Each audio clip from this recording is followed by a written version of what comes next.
నమస్కారం. శివరాత్రి పర్వదినాన కాశీ మహాక్షేత్రంలో వివిధ రకాలైన పూజలు మనకి గురువందనంతో స్టార్ట్ చేసి అర్ధరాత్రి మనకి లింగోద్భవ కాలం వరకు, లింగోద్భవ కాలంలో మహాశివునికి రుద్రాభిషేకం చేయటం వల్ల చాలా విశేష ఫలితాలు వస్తూ ఉంటాయి. అసలు ఈ పూజలు ఎలా చేస్తారు, ఎవరికి చేస్తారు, ఇవి చేసుకోవటం వల్ల ఎలాంటి లాభాలు ఉంటాయి, డీటెయిల్ గా అడిగి తెలుసుకుందాం. ఈ రోజు మనతో పాటు ఉన్నారు సంకల్పం.వరల్డ్ నుంచి మంచినీళ్ళ రామచంద్ర శర్మ గారు. ఆయన అడిగి కంప్లీట్ గా అసలు ఆ రోజు ఎలాంటి ఫలితాలు ఉంటాయి, అసలు కాశీ విశిష్టత ఏంటి, ఇవన్నీ కూడా తెలుసుకుందాం. నమస్తే గురువు గారు.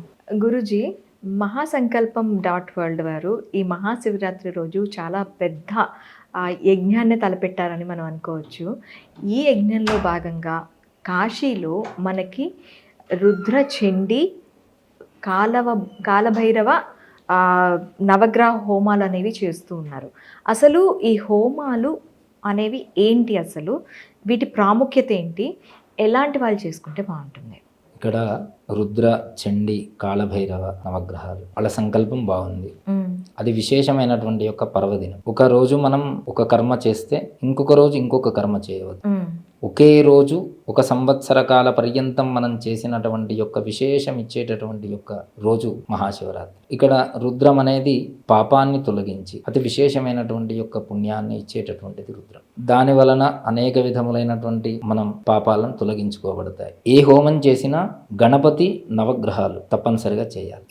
మొదలు గణపతి హోమం, తర్వాత నవగ్రహాలు అన్నిటిని గ్రహించబడతాయి. ఈ హోమం ఎందుకు చేయాలి అని ఒక వేస్తే, మీరు దేవతలకు అగ్నిహోత్రము ద్వారా, అగ్నిహోత్రునికి క్రతుభుజుడు అని పేరు. క్రతుభుజుడు అంటే క్రతువులో వచ్చేటటువంటి యొక్క ఆహారాన్ని స్వీకరించి ఏ ఏ దేవతలకు ఏ ఏ విధంగా పంపాలో ఆయా విధంగా పంపిస్తారు. అంటే ఒక పోస్ట్ మ్యాన్ అనుకోండి, ఆ టైప్. అగ్నిహోత్రుని అట్లా అనకూడదు, కానీ రుద్రహోమం అన్నారు. రుద్రహోమం సర్వపాప ప్రక్షాళన కొరకు అనుకున్నటువంటి వాటిని ఇయ్యగలిగేటటువంటి శక్తి ఆ రుద్రానికి. రుద్రం అంటే నాటే చోపు చాలా గొప్పనైనటువంటి వేదములు ఉత్కృష్ట స్థానమైనటువంటి. ఇక చండీ హోమం విషయం, రుద్రుడు ఈశ్వరుడు, చండీ అమ్మవారు. అక్కడికి వెళ్ళిన తర్వాత భర్తను పూజించక భార్యను పూజిస్తే ఏమవుతుంది? అలా ఒకరిని విడిచిపెట్టి ఇంకోరిని పూజించకూడదు. అక్కడ చండీ యాగం చేయాలని సంకల్పించి దీనికి ఒక విశేషమైనటువంటి విషయం చెప్తాను. దుర్గే స్మృత హరసి భీతి మశేష జంతో స్వస్థై స్మృత మతి వశుభాన్ దదాసి దారిద్ర దుఃఖ భయహారిణికాత్వదన్యా సర్వోపకార కరణాజ సదార్ద్ర చిత్త. ఒక తల్లి పిల్లలను ఎలా చూస్తుంది? చాలా ప్రేమగా చూస్తుంది. కలియుగంలో విశేషంగా అతి శీఘ్రంగా ఫలితాన్ని ఇచ్చేది ఏది అంటే చండీ హోమం. గణపతి చండీ ఇద్దరు, కలవు చండీ వినాయకు. కలియుగంలో చండీ వినాయకుడు విశేషంగా తొందరగా శీఘ్రంగా ఫలితాన్ని. కలవు చండీ వినాయకు. చండీ హోమం చేస్తే ఒక అడవిలో కొన్ని జంతువులు ఉన్నాయి. జంతువుకి ధనానికి సంబంధం లేదు, ఎందుకంటే అవి మనలాగా బియ్యం తెచ్చుకొని వండుకొని తినేటటువంటి పరిస్థితి ఉండదు. అవి ఏం చేస్తాయి? దొరికింది తింటాయి. ఒకదానికి ఇంకోటి ఆహారంగా తింటాయి. అన్నప్పుడు పొద్దున్న లేచిన తర్వాత నేను సాయంత్రం వరకు ఏ జంతువుకు ఆహారం అయిపోతానో అనే ప్రాణభయంతో ఉండేటటువంటి జీవులు అవి. అవన్నీ కలిసి ఒకసారి దుర్గే స్మృత, స్మృత అంటే స్మరించడం అని అర్థం. దుర్గే స్మృత హరసి భీతి మశేష జంతో.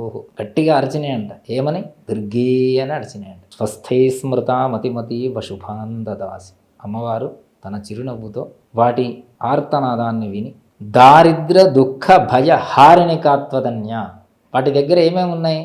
భయం ఉంది, దుఃఖం ఉంది, దరిద్రం ఉంది. అవన్నిటినీ హరించేటటువంటి యొక్క గుణం అమ్మవారికి ఉంది. సర్వోపకార కరణాజ సదార్ద్ర చిత్త.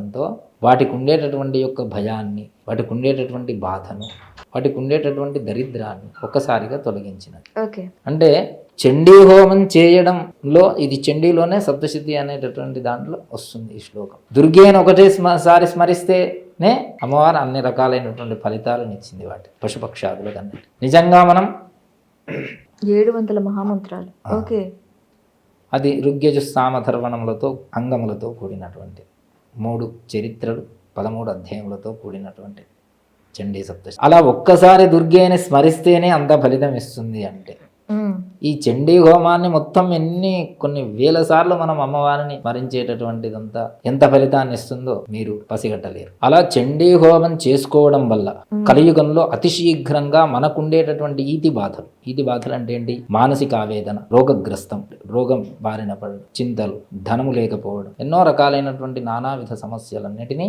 క్షణికాలంలో తీర్చేటటువంటి యొక్క తత్వం ఆ అమ్మవారికి ఉంది. కాబట్టి ఆ రోజు విశేషమైనటువంటి యొక్క చండీ హోమం చేసుకుంటే ఆ విధమైన ఫలితం వస్తుంది. మహాకాల భైరవ హోమం, ఈ కాశీలో కాలభైరవుడు అనేది మనకి చాలా విశిష్టత.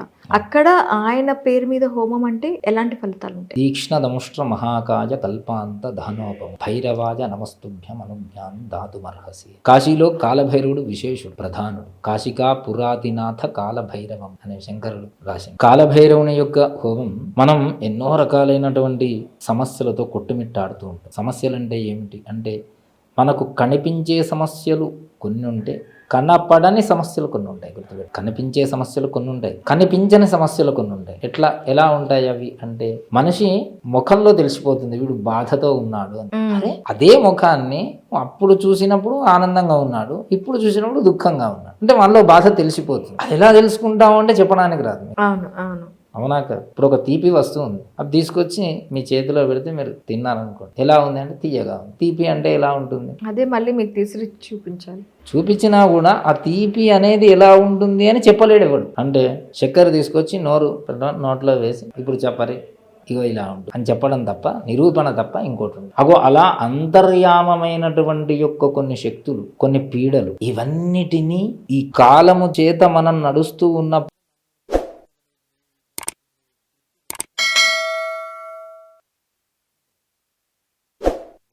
దూరం చేయగలిగేటటువంటి యొక్క శక్తి, వాటిని అవి మన దగ్గరికి రావడమే రాక్షసత్వం. వచ్చినటువంటి వాటిని మనకు అవి రాక్షసంగానే ఉంటాయి. అంటే అవి చేసే పనులు కూడా, ఇప్పుడు దిష్టి అనేది అవుతుంది అంటారు, అవునా?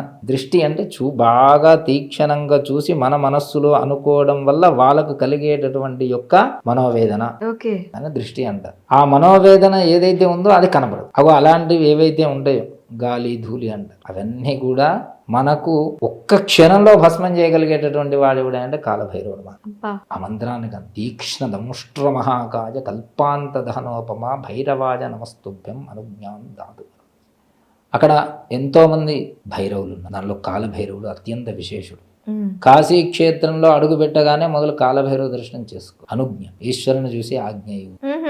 కాబట్టి అక్కడ విశేషమైనటువంటి యొక్క ఆ క్షేత్రానికి విశేషమైనటువంటి వాడు కాలభైరవుడు. అలా కాలభైరవుణ్ణి మనం అందరూ దర్శించుకోలేరు.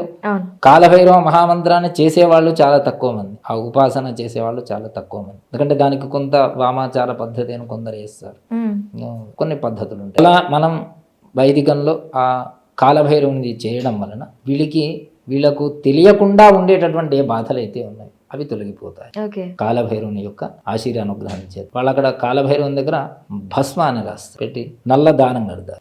మనం నలుపు ఎందుకు వాడతాం? శుభాలకైతే వాడడం, అవునా కదా?